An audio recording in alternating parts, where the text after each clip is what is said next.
রসুল আরবি সরকার তো জাহান, মাকেও হারাইলেন, বাবাকেও হারাইলেন, এবার মাও নাই বাবাও নাই।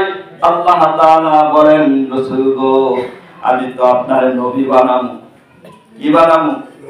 আর নবুয়াতি তো শুরু হয়েছে 40 বছরের পর, কিন্তু সুসংবাদ শুরু হয়েছে রসুল দুনিয়াতে আসার আগে।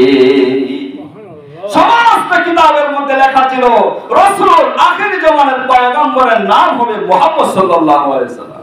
এক পণ্ডিত তাওরাত কিতাব পড়ে আর দেখে প্রত্যেক পৃষ্ঠায় পৃষ্ঠায় নাম মুহাম্মদের নাম। কার নাম?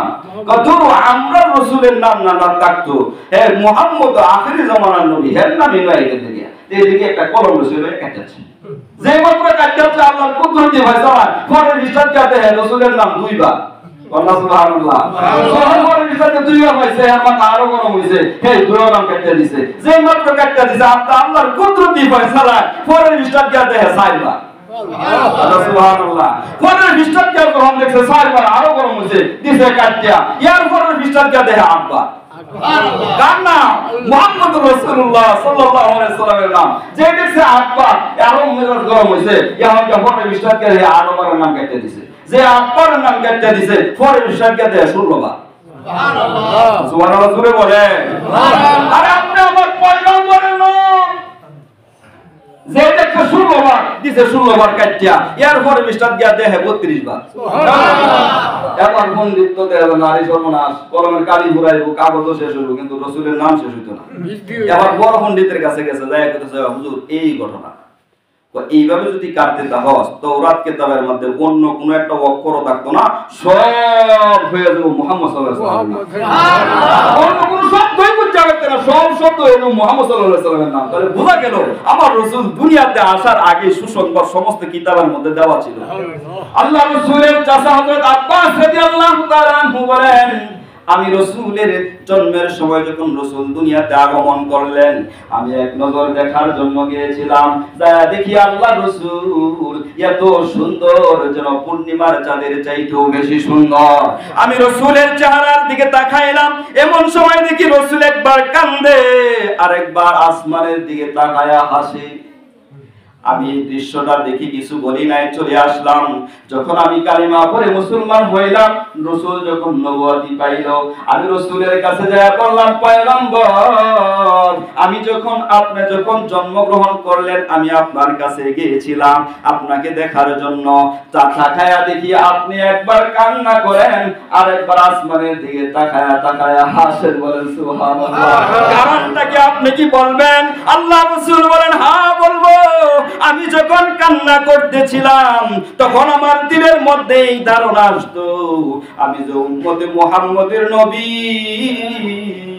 আমার উম্মতের দায়িত্ব আমি পালন করতে পারবো কিনা, এই জন্য আমি কাঁদতাম। আর যখন আসমানের দিকে তাকাইতাম, আসমানের চাঁদ আমারে ডাক দিয়া কইতো, পয়গম্বর আপনি কান্না করেন কেন?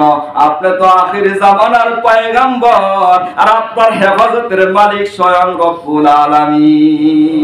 সুবহানাল্লাহ। চন্দ্র যখন এই ঘোষণা দিত, তখন আমি হাসি দিতাম।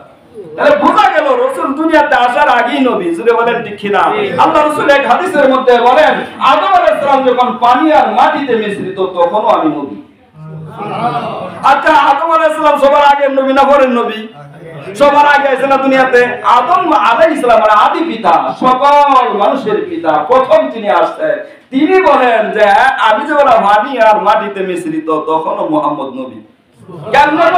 আমি যখন জান্নাতে ছিলাম, সেখানেও যায় দিয়ে জান্নাতের গেটের মধ্যে লেখা লা ইলাহা ইল্লাল্লাহু মুহাম্মাদুর রাসূলুল্লাহ। আমাকে যখন জান্নাত থেকে বের করে দেওয়া হলো, 950 বছর পর, 350 বছর পর্যন্ত কান্না করলাম, আমার তওবা কবুল হয় না। তখন একজন এসে আমাকে বলতেছেন, বেটা তওবা কবুল হয় না, আল্লাহর পক্ষ থেকে ওহী নাযিল হইছে, ওই যে জান্নাতের গেটের মধ্যে দেখে আসছিলা লা ইলাহা ইল্লাল্লাহু মুহাম্মাদুর রাসূলুল্লাহ, বেটা এই মুহাম্মদের নাম নিয়ে একটু দোয়া করো না, কবুল হয়ে যাবে। তখন আদম আলাইহিস সালাম নির্দ্বিধায় বলতেছিলেন, আল্লাহ আমি যে অন্যায় করেছি, অন্যায়ের জন্য তুমি আমাকে ক্ষমা করো, সে মুহাম্মদ সাল্লাল্লাহু আলাইহি সাল্লামের উসিলায়। আল্লাহ তাআলা বলেন এই মুহূর্তে তোমার তওবা কবুল করা হলো। যেমন তেমন নবীর উম্মত আমরা না, যেমন তেমন রাসূলের উম্মত আমরা না। স্পষ্ট রাসূল বলেন, আমি যতক্ষণ পর্যন্ত জান্নাতে না যাব ততক্ষণ পর্যন্ত কোন নবী জান্নাতে যেতে পারবে না। আমি রাসূলের উম্মত যতক্ষণ পর্যন্ত জান্নাতে না যাবে ততক্ষণ পর্যন্ত কোন নবীর উম্মত জান্নাতে যেতে পারবে না। তাহলে দামি নবীর দামি উম্মত, জোরে বলেন ঠিক কিনা? সেই দামি নবীর দামি উম্মত হিসাবে আমাদের করণীয় হলো আল্লাহর রাসূলের মুহাব্বত দিলের মধ্যে ধারণ করে রাসূল যা বলেছে তা বাস্তবায়ন করা, আর যা নিষেধ করেছেন তা থেকে বেঁচে থাকা। আল্লাহ তাআলা আমাদের সবাইকে আমল করার তৌফিক দান করুন। সকলে বলে আল্লাহুম্মা আমিন।